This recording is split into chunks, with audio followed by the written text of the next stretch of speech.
मैं नीरज पांडे। आप सब देख रहे हैं यूट्यूब चैनल नीरज विद मैचियस।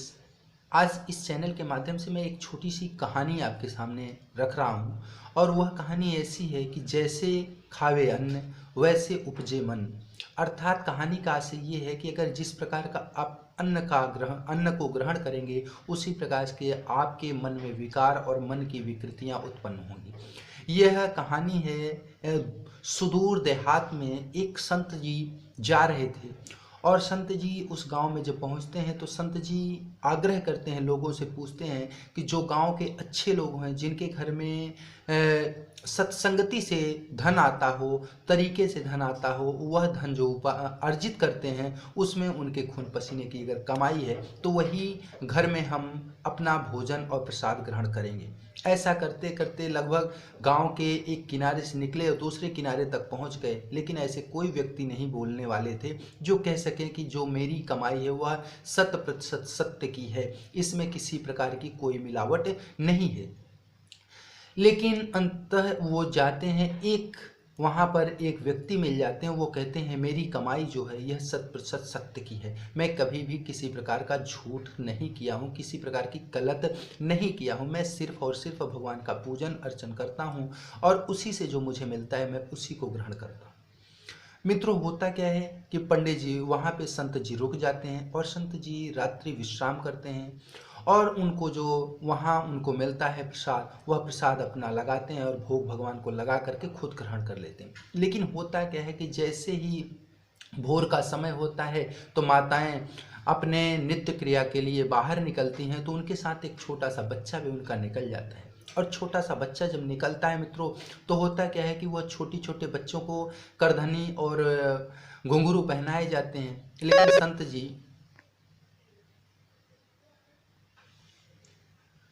संत जी भी उठ जाते हैं और संत जी के मन में न जाने कहाँ से कैसी एक भावना उत्पन्न होती है और वह उस बच्चे के पग में पड़े हुए घुंघरुओं को और कमर में पड़ी हुई करधन को निकाल लेते हैं और निकाल करके वो चले जाते हैं गंगा तट पे स्नान करने। और जैसे ही वो स्नान करते हैं पुनः अपने पूजा पाठ को प्रारंभ करते हैं। पूजा करके जैसे ही उनका पूजा संपन्न होता है, उनके मन में ये बात आती है कि मैंने कितना बड़ा पाप कर दिया, कितनी बड़ी गलती कर दी, जो मैं अपने संपूर्ण जीवन में सही कार्य करते हुए अपने जीवन को निर्वाह करता रहा, लेकिन ये छोटी सी चीज़ें मैं अपने जीवन में क्या कर दिया। और उसी पश्चाताप में वो डूबे रहे, बहुत ही परेशान थे और वह क्या करते हैं कि गांव तरफ चलने लगते हैं और इधर माताएं बच्चे के पग में घुंघरू न देख करके कोलाहल करने लगती हैं और लोगों से कहने लगती हैं साधु आया था, वो चोरी करके चला गया।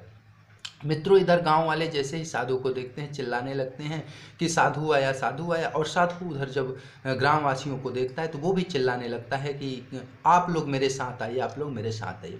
होता क्या है मित्रों, वो उस ब्राह्मण के घर पहुंचते हैं और संत जी वहाँ चिल्ला चिल्ला के कहते हैं कि मैंने पूरे गाँव वासियों को ये जरूर कहा था कि जो न्याय का धन खाया हो उसी के घर मुझे प्रसाद दीजिएगा। और मित्रों, यह प्रसाद उसी के घर में ग्रहण कर पाऊंगा, अन्यथा मैं ग्रहण नहीं करूंगा, दूसरे गांव चला जाऊंगा। लेकिन होता क्या है कि यह ब्राह्मण जी मुझे ये कह के देते हैं कि यह मेरे धर्म की कमाई है, न्याय की कमाई है। और जब उन ब्राह्मण से पूछा जाता है कि ये जो आप कल प्रसाद बनाने के लिए अन्न दिए थे, ये कहाँ से दिए थे, उन्होंने कहा कि मैं एक अपने यजमान के यहाँ गया था कथा सुनाने, वहीं पे कथा में पाया था, वही ले आकर के अलग सांप से रखा था, वही दे दिया। फिर क्या हुआ, पड़ताल हुई आगे जा कर के, जब कथा वाले के यहाँ गए जिसके यहाँ कथा हुई थी, तो कथा वाला एक चोर था। उन्होंने बताया कि मैंने एक घर में चोरी किया था, वही चोरी का ये चावल दाल था, यही मैं पंडित जी को दे दिया था। फिर देखिए मित्रों कि ये सत्य है कि जैसा खाएंगे अन्न वैसा उपजेगा मन। और फिर होता क्या है कि पंडित जी अपने घर लाते हैं और उस घर में ला करके अन्न को अपने उस साधु जी को दे देते हैं और साधु के खाने पर साधु की मति मारी जाती है।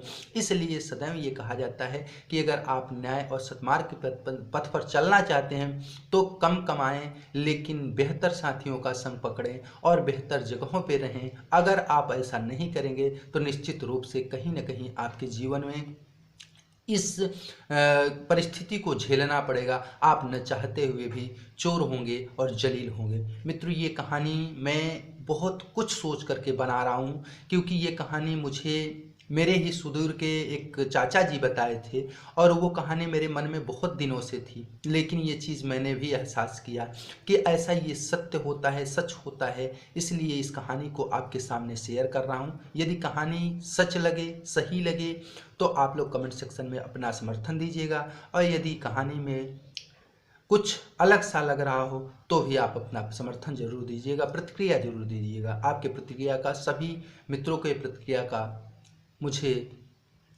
बेसब्री से इंतजार है। सभी मित्रों को जय श्री राम।